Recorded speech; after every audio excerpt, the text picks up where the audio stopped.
فرمان مصطفیٰ صلی اللہ علیہ وآلہ وسلم، میرے نام پر نام رکھو مگر میری کونیت پر کونیت نہ رکھو، اور یقین کرو جس نے مجھے خواب میں دیکھا اس نے یقیناً مجھے کو دیکھا ہے، کیونکہ شیطان میری صورت میں نہیں آ سکتا، اور جو دانستہ مجھ پر جھوٹ باندھے وہ اپنا ٹھکانہ جہنم میں بنا لے۔ حضرت محمد صلی اللہ علیہ وآلہ وسلم نے فرمایا، لوگوں پر آسانی کرو، سختی نہ کرو، اور خوشی کی بات سناؤ، نفرت نہ دلاؤ۔ رسول صلی اللہ علیہ وآلہ وسلم نے فرمایا،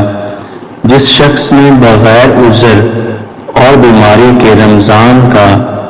ایک روزہ بھی چھوڑ دیا تو خواہ ساری عمر کے روزے رکھتا رہے وہ اس کی تلافی نہیں کر سکتا۔ فرمان مصطفیٰ صلی اللہ علیہ وآلہ وسلم،